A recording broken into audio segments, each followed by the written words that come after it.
जांच पड़ताल में जुटी। गुलसरायगंज कोतवाली से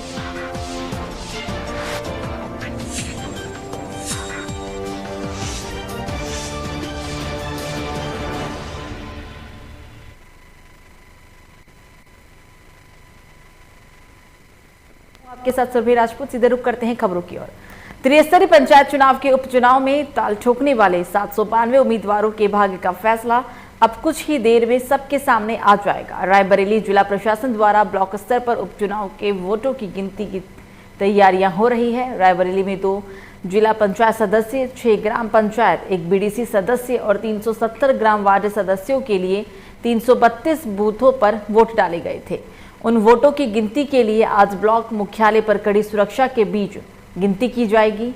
जिला प्रशासन द्वारा वोटों की गिनती के लिए 320 मतगणना क्रमिकों को लगाया गया है, जो देर शाम तक उपचुनाव के परिणाम सबके सामने रख देंगे।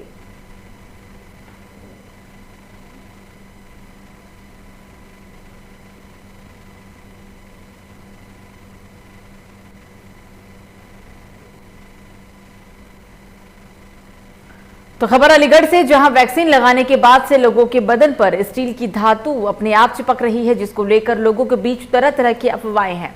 इसको लेकर व्यक्ति ने डॉक्टर और सीएमओ से संपर्क साधा, जिसमें सीएमओ का कहना था कि फिलहाल गर्मी तेज पड़ रही है, बाहर शरीर पर पसीना आने के कारण इस तरह की घटना घटित हो सकती है, क्योंकि पसीना चिपचिपा होता है।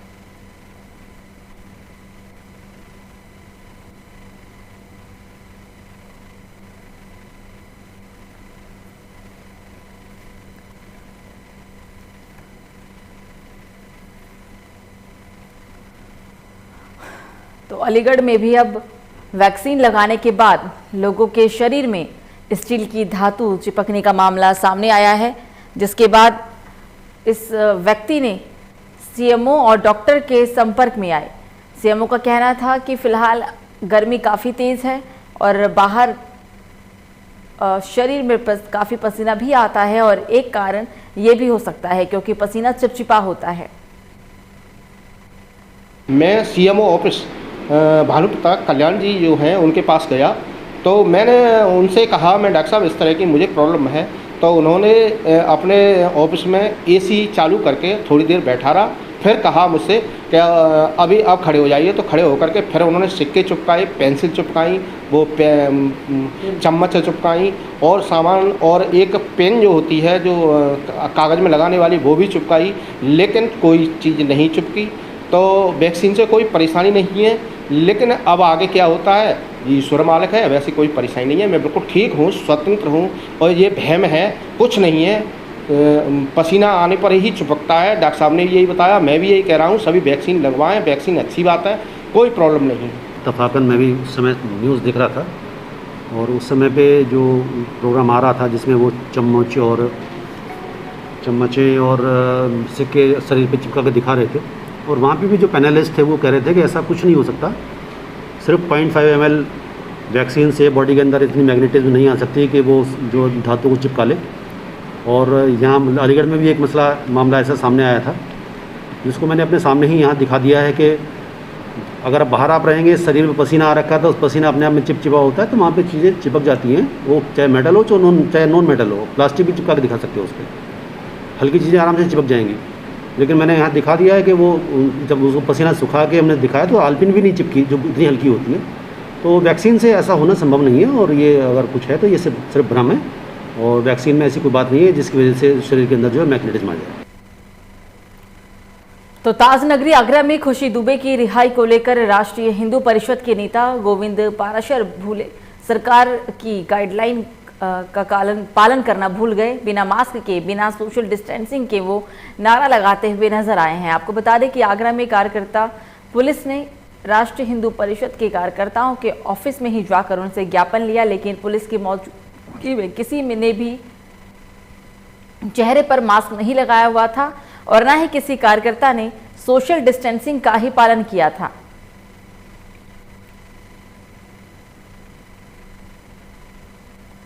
तो ये तस्वीर यूपी के आगरा की है।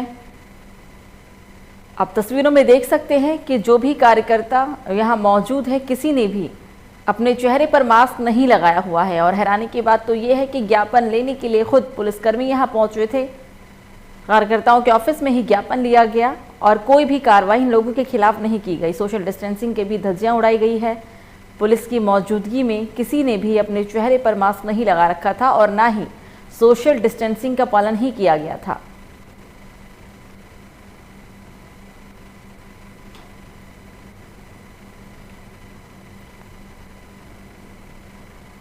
तो अगली खबर भी अलीगढ़ से ही, जहां घर के अंदर मजार बनाकर पूजा करने वाले व्यक्ति को बजरंग दल के विरोध के चलते मजार हटानी पड़ी, जिसको लेकर बजरंग दल का आरोप था कि मजार की आड़ में हिंदुओं का धर्मांतरण की साजिश की जा रही है और इसके लिए बजरंग दल ने सोशल मीडिया पर कैंपेन भी किया था। थाना दहली गेट के खैर रोड स्थित इंदिरा नगर में दिहाड़ी मजदूर के तौर पर काम करने वाले जयपाल सिंह की पीर बाबा में गहरी आस्था है और इसी के चलते उन्होंने अपने घर में सीमेंट की 2 मजार बना ली थी। जलेसर के पीर बाबा को समर्पित किया गया था उनके द्वारा ये मजार,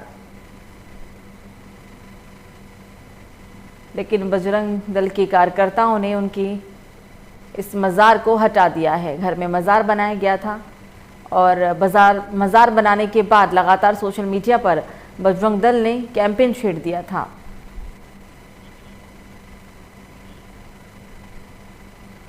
शिवादर बाबा हैं और मियाँ बाबा हैं, जलेसर वाले हैं, सब पूछते हैं सर, और इससे हमें कोई ऐतराज नहीं है। हमारा यह है सहयोग दोबारा प्रोग्राम चालू किया जाए हमारा सर। तो ये गलत हुआ है जो? हाँ सर, गलत हुआ है। ये क्या बजरंग दल या हिंदूवादी संगठन के दबाव में किया गया है? नहीं सर, ये बाहर के ने किया था। ये हमारे तो हिंदू धर्म में पूछते हैं ये। हाँ, तो हम चाहते हैं हमारा दोबारा ये चालू हो, हरी पूजा प्रतियोगिता। हाँ सर, दबाव बना किया था। ऐसा हुआ था कि यहाँ होके ऐसे घूमते हुए जा रहे थे, वीडियो बना के ले गए वो और उन्होंने वीडियो वायरल कर दी। वो अलीगढ़ में एक हिंदू परिवार में इस्लामिक जिहादियों द्वारा उस परिवार को धन का लालच देकर या अन्य प्रकार का कोई लालच देकर उसके घर में मजार बनवा दी जाती है। मजार की सूचना बजरंग दल को मिली और सूचना मिलते ही अलीगढ़ बजरंग दल ने कार्रवाई करते हुए प्रशासनिक अधिकारियों को इसके विषय में बताया और वो मजार हटवा दी गई है। लेकिन विषय अलीगढ़ की मजार हटने का नहीं है। इस प्रकार का प्रोपेगेंडा पूरे देश में चल रहा है। पूरे देश में ये व्यवस्था बनी हुई है क्योंकि इस्लामिक जिहादी केवल यह चाहते हैं कि विश्व में अगर कोई धर्म रहे तो केवल रहे इस्लाम।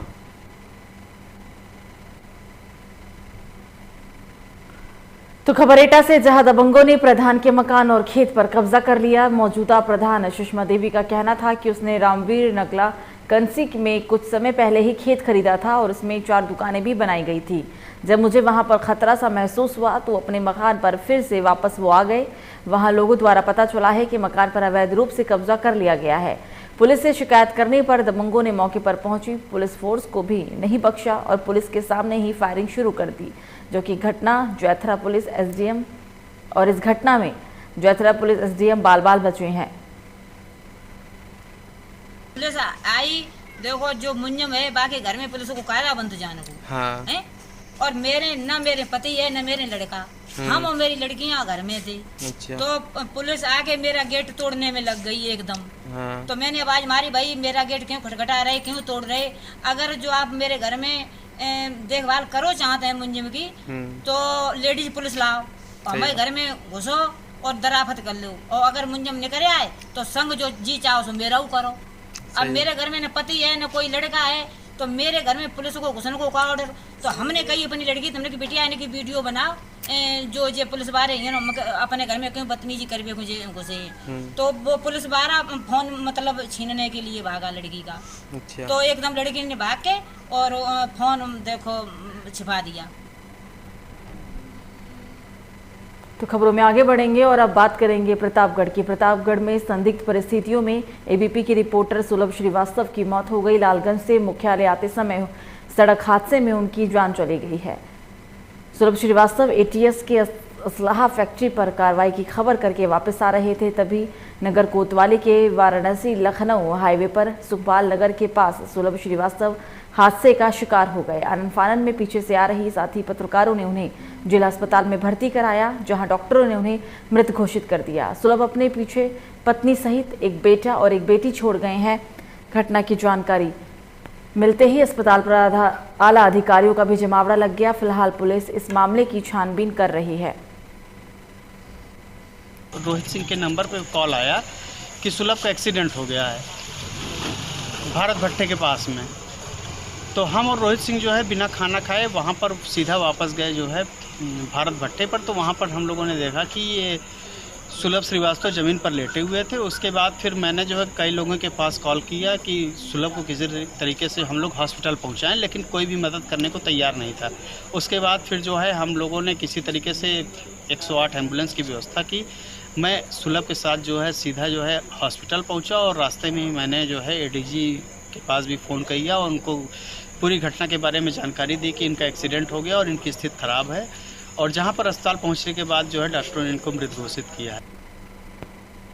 तो खबर फिरोजाबाद से, जहां ऑल इंडिया हज सेवा समिति के महासचिव और हज कमेटी ऑफ इंडिया के कोऑर्डिनेटर तथा chief master trainer UP state हज कमेटी आलम मुस्तफ़ा याकूबी ने हज के बारे में जानकारी देते हुए देशवासियों से कोविड-19 गाइडलाइन का पालन करने और वैक्सीन पर जोर देने की बात कही है। उन्होंने कहा है कि दुनिया भर से 25-30 लाख और भारत के देश से हज यात्री सऊदी अरब जाते हैं और इसी संदर्भ में कोरोना महामारी की खातिर अपनी जान और सेहत का ख्याल रखना जरूरी है, ये कहना था उनका।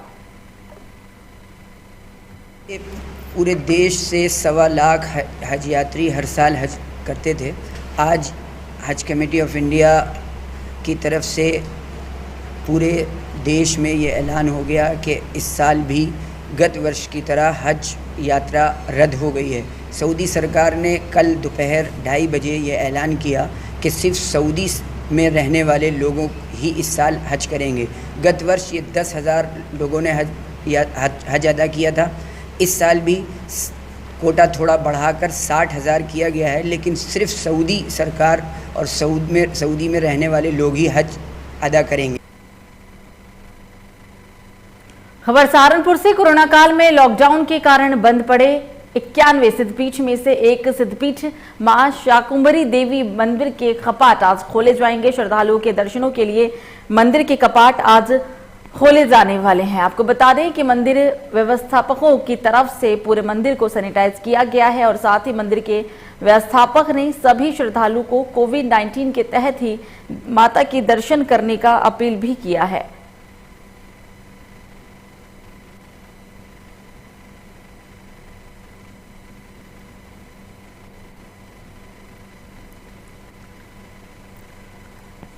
तो यूपी के सहारनपुर में श्रद्धालुओं के लिए दर्शनों के लिए मंदिर के कपाट खुलने से पहले ही मंदिर व्यवस्थापकों की तरफ से पूरे मंदिर को सैनिटाइज किया गया। मंदिर के व्यवस्थापक ने सभी श्रद्धालुओं को कोविड-19 के नियमों के तहत ही दर्शन करने की अपील की है। मंदिर के व्यवस्थापक आदित्य राणा का कहना है कि आज से मंदिर के कपाट दर्शन के लिए खोल दिए हैं। दर्शनों के लिए कपाट खोले जाने से पहले पूरे मंदिर और मंदिर परिसर को सैनिटाइज किया गया।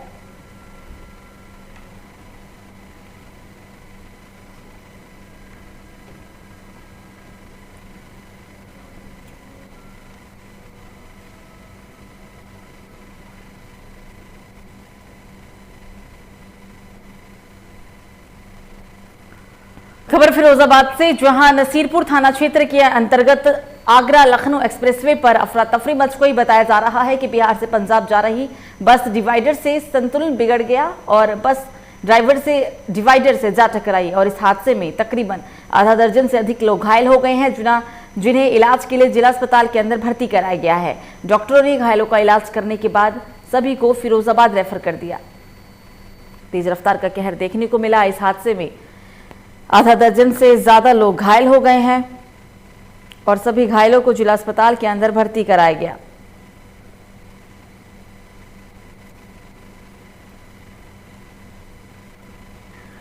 बस डिवाइडर से टकराने के कारण ये पूरा हादसा हुआ। इस हादसे में तकरीबन 6 लोग घायल हुए हैं।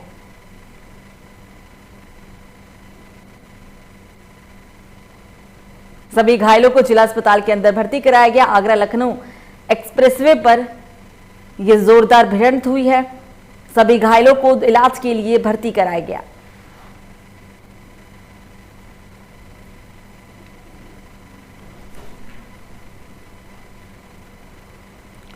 अगली खबर में फिरोजाबाद से ही, जहां गांव में हुए युवती के साथ दुष्कर्म पर मामला धर्माता जा रहा है, जिस पर कार्रवाई नहीं होने की वजह से समाज के लोग काफी आक्रोशित होकर पुलिस प्रशासन से आरोपियों के विरुद्ध कठोर कार्रवाई की मांग कर रहे हैं।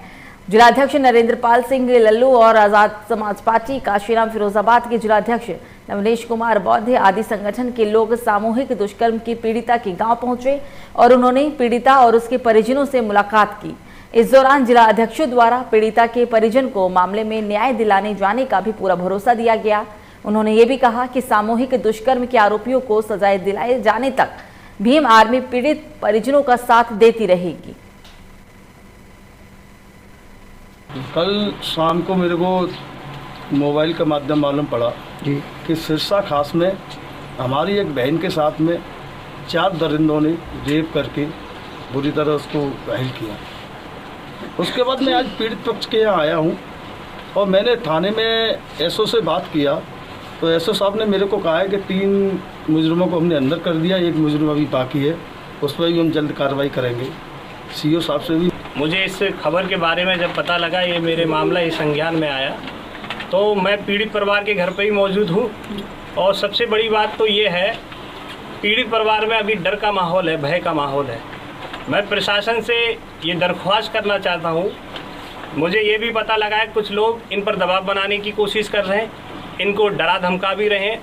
और मुझको ये भी पता लगा है, साथ जो एसओ साहब हैं उन्होंने भी ये कहा है। खबर फिरोजाबाद से, जहां शिकोहाबाद के वार्ड नंबर 14 में 3 महीने से पानी नहीं आने से लोग काफी गुस्से में हैं, जिसको लेकर मोहल्ले वासियों का गुस्सा फूट पड़ा और रविवार सुबह सभासद के घर पर पानी की समस्या लेकर गई महिलाओं पर सभासद के पिता ने गाली गलौज करते हुए अभद्रता कर डाली। मोहल्ले की दर्जनों महिला और पुरुष ने थाने में हंगामा कर दिया। पूर्व सभासद महिला ने सभासद के पिता के खिलाफ थाने में तहरीर दी है।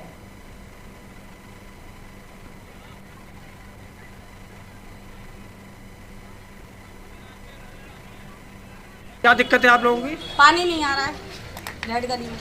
नहीं तो आप लोगों ने किसी जल निगम किसी से शिकायत की क्या? सर बहुत शिकायत हो गई सर, बहुत एप्लीकेशन दे चुके, कहीं सुनवाई नहीं हो रही है सर। कितने दिन से पानी नहीं आ रहा है? साहब घर से और आ रहे हैं, काम नहीं होने दे रहे हैं सर। चेयरमैन साहब मना कर रहे हैं कि काम नहीं होने। हमारे मोहल्ले में पानी नहीं आ रहा है और मेंबर के घर पे गए तो उनके पिताजी बोलते हैं कि हमें आप लोगों ने वोट ही नहीं दिया, तो पानी कहाँ से हमला करें। तो आप लोग यहाँ आए, क्या समझ पुलिस ने क्या कहा? यहाँ पर मैं आया क्योंकि हम लोगों को बोला गया कि आपने वोट नहीं दिया और उल्टा सीधा के यादवों का पीछे का वोट नहीं मिला, जान शब्द बोल के हम लोगों को बोला। खबर गाजीपुर से, जहां बनवा गांव में एक प्रेमी ने प्रेमिका के चक्कर में युवक के सर पर गोली मार दी। गोली लगने की आवाज सुनते ही आसपास के लोग मौके पर पहुंच गए। गंभीर अवस्था में युवक को आनन फानन में इलाज के लिए गाजीपुर जिला अस्पताल भर्ती कराया गया, जहां डॉक्टर ने हालत गंभीर होने पर वाराणसी के लिए युवक को रेफर कर दिया। घायल को अस्पताल ले जाते वक्त ही युवक ने दम तोड़ दी। पुलिस ने आरोपी युवक को गिरफ्तार कर लिया है।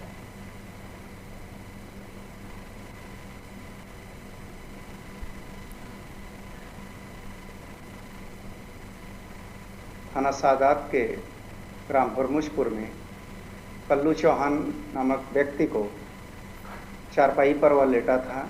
बगल के ही गांव के सोनू गौड़ ने उसको गोली मार दी।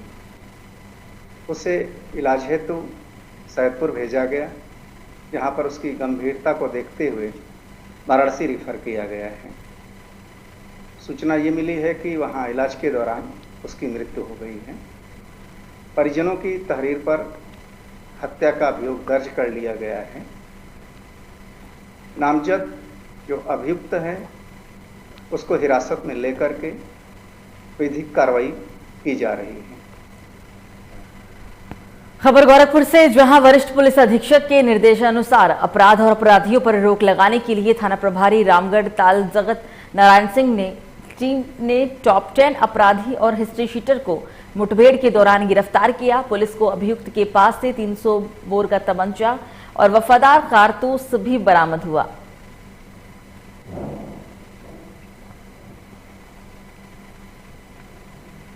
आज दिनांक 13/6/2021 को इंस्पेक्टर रामगढ़ ताल मैं फोर्स आज़ाद नगर तिराहे पर जब चेकिंग कर रहे थे तो उन्हें जुर्म मुखबिर एक सूचना मिली कि नौकायान की तरफ 2 बदमाश एक बड़ी घटना को कारित करने के लिए निकले हैं।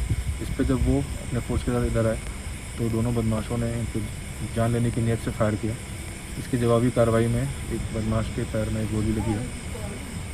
घटना स्थल से एक अदद 315 बोर तमंचा, एक अदद सीडी डीलक्स मोटरसाइकिल, 3 अदद खोखा और 5 जिंदा कारतूस बरामद हुए हैं। एक अभियुक्त जो फरार हो गया है उसके लिए कॉम्बिंग ऑपरेशन की जा रही है और जो घायल है उसे अस्पताल में भर्ती किया गया है। आगे की विधिक कार्रवाई की जा रही है। तो खबर कानपुर देहात से, जहां पत्नी ने अपने प्रेमी और उसके 2 दोस्तों के साथ मिलकर अपने पति की निर्मम हत्या कर दी। जालिम पत्नी ने पति की लाश को सूखी पड़ी नोन नदी के बीच में दफन भी कर दिया। 6 दिन बीत जाने के बाद पुलिस ने हत्या का खुलासा कर दिया है। पुलिस ने नोन नदी से दफनाई लाश को भी बरामद किया। साथ ही दोषी पत्नी और उसके प्रेमी और उसके एक साथी को भी गिरफ्तार किया, जबकि हत्या में शामिल एक आरोपी अभी भी फरार है।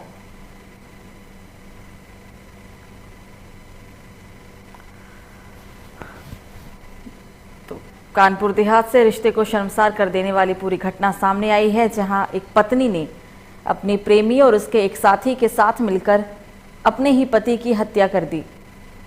हालांकि पुलिस ने कार्रवाई करते हुए 6 दिन में ही इस पूरे हत्याकांड का खुलासा किया गया। पुलिस ने कार्रवाई करते हुए 2 आरोपी को गिरफ्तार किया है। एक आरोपी अभी भी मौके से फरार है। दिनांक 10/6/2021 को थाना अकबरपुर के ग्राम बल्हारा में रहने वाले बाल गोविंद द्वारा अपने भाई की गुमशुदगी के संबंध में थाने पर एक तहरीर दी गई, जिस पर श्रीमान वरिष्ठ पुलिस अधीक्षक महोदय द्वारा तुरंत संज्ञान लेते हुए 2 अलग अलग टीमें गठित की गई और जिसमें जांच के क्रम में जो गुमशुदा व्यक्ति था उसके परिजनों द्वारा उसकी पत्नी पर कुछ शक जाहिर किया गया। कुछ उस महिला से सख्ती से पूछताछ की गई तो उस गुमशुदा व्यक्ति की पत्नी द्वारा अपने एक अन्य मित्र के साथ मिलकर उसकी हत्या करने की बात प्रकाश में आई। इस पर तुरंत त्वरित कार्रवाई करते हुए पुलिस के द्वारा 2 व्यक्तियों को पूछताछ के लिए हिरासत में लिया गया, जिनसे पुलिस द्वारा पूछताछ की गई तो उनकी निशानदेही पर गांव बलिहारा के निकट ही खेतों से गुमशुदा व्यक्ति का आज शव बरामद हुआ है।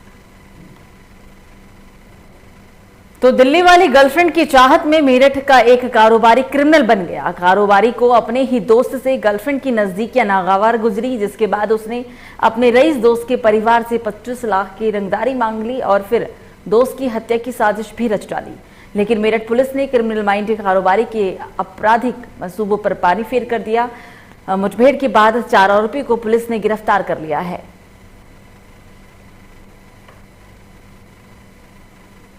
जानकारी हुई है कि एक परिवार का जानने वाला ही एक व्यक्ति जिसका नाम गगनदीप है, उसके द्वारा अपने कुछ साथी जो कि आपराधिक प्रवृत्ति है उनके साथ मिल करके इस पूरी घटना को अंजाम दिया गया और ये पूरा एक चक्र रचा गया। इसमें अभी 4 व्यक्तियों की गिरफ्तारी हुई है। 2 व्यक्ति कुछ दिन से हमारे रडार पर थे, हमें कुछ सर्विलांस के आधार पर और ग्राउंड इंटेलिजेंस के आधार पर कुछ जानकारियाँ मिल रही थी। उसके साथ साथ 2 व्यक्ति जिन्होंने इसमें मोबाइल छीन करके उस मोबाइल से को यूज़ करते मोबाइल को सिम को यूज़ करते हुए ये इस घटना को अंजाम दिया, उनको पुलिस ने मुठभेड़ के बाद में गिरफ्तार करने में सफलता प्राप्त की। तो जिले मुरादाबाद में लालबाग में दलित महिलाओं और लोगों ने सड़क पर आकर उस समय हंगामा कर दिया जब 10वां घाट की देखभाली करने वाले व्यक्ति ने दलित वाल्मीकि होने की वजह से महिलाओं को 10वां घाट के अंदर घुसने व नहाने से रोक दिया। दलित महिलाओं का आरोप है कि ये सभी लोग मृत्यु उपरांत होने वाली तीज की रस्म के लिए नहाने के लिए 10वें घाट आए थे। उन्हें वहां जाति सूचक शब्द बोलते हुए नहाने के लिए 10वां घाट के अंदर जाने से रोक दिया गया। नगर निगम के शौचालय में नहाने के लिए उन्हें बोला गया। सभी महिलाओं को खुले में कपड़ा बांधकर नहाना भी पड़ा। दलित महिलाओं और पुरुषों के हंगामे की सूचना पर पहुंची पुलिस ने माहौल को संभाला और महिलाओं की शिकायत को गंभीरता से लेते हुए लोगों से पूछताछ करते हुए जांच भी शुरू कर दी। लेकिन इस मामले पर अभी कुछ भी बोलने से हर कोई बच रहा है।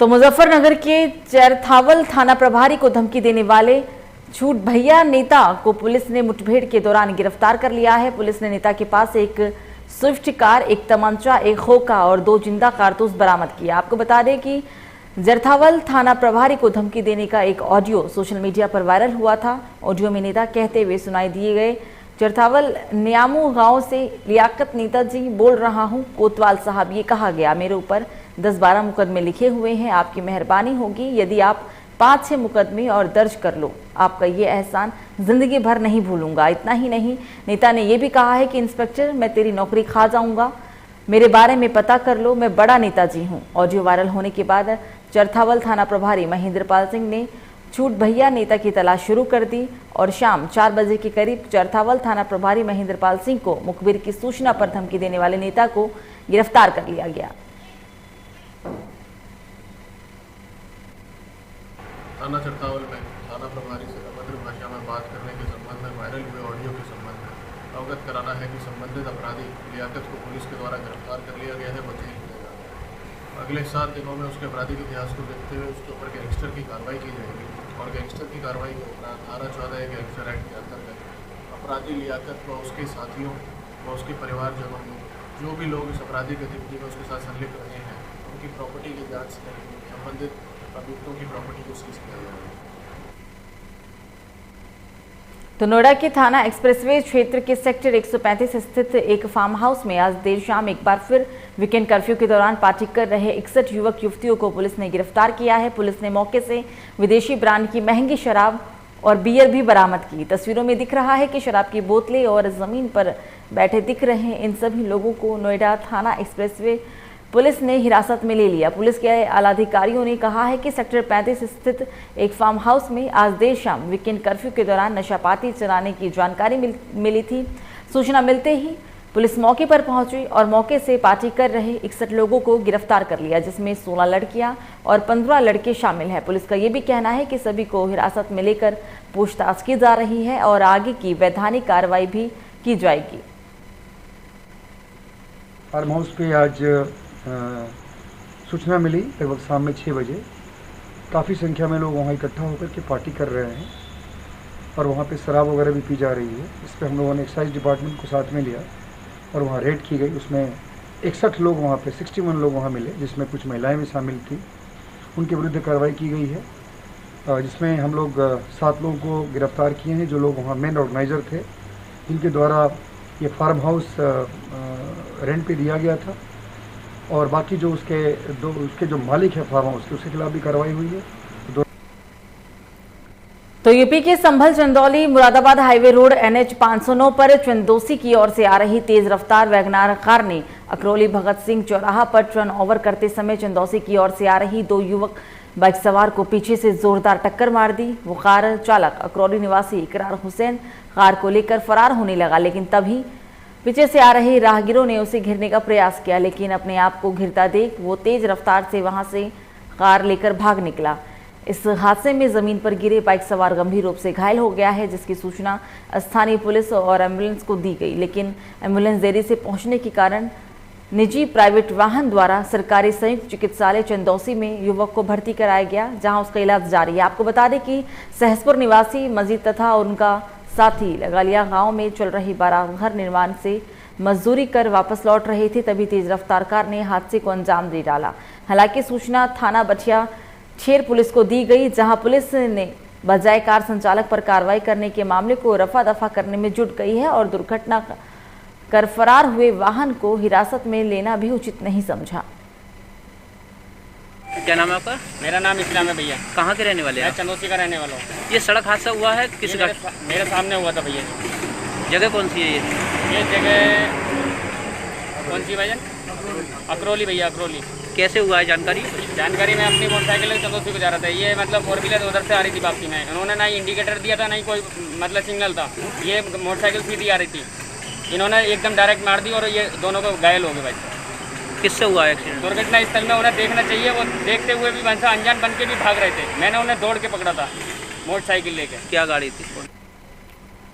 तो संभल में ग्रामीण अंचलों में बारात घर भवन के निर्माण को लेकर ग्रामीणों में निर्माण कर रहे ठेकेदार के खिलाफ आक्रोश व्याप्त है। आरोप है कि ठेकेदार के द्वारा निर्माणाधीन भवन के बराबर से बने शिव मंदिर में समरसेबल को भवन पर रखे टैंक को जोड़ दिया है और पानी के लिए आए समरसेबल का सारा सामान ले जाकर बेच दिया गया, जिसको लेकर ग्रामीणों ने शिक्षा राज्य मंत्री उत्तर प्रदेश शिकायत कर मामले का संज्ञान लेने की भी बात कही। इस दौरान राज्य मंत्री की बेटी ब्लॉक प्रमुख वनिया खेड़ा साक्षी से शिकायत की गई और ठेकेदार के खिलाफ जांच कर कार्रवाई की भी मांग की गई। हमारे गांव में माननीय मंत्री जी के कोटे से ये बारात घर जो आया था, उसमें जिन्होंने ठेकेदार ने समरसेबल नहीं किया था, क्योंकि हमारे गांव का जो शिव मंदिर है उससे शिव मंदिर से समरसेबल जो शिव मंदिर का है उस लाइन से ही समरसेबल की लाइन जोड़ दी थी, क्योंकि बारात घर के लिए अलग से समरसेबल है, वो ठेकेदार ने नहीं किया।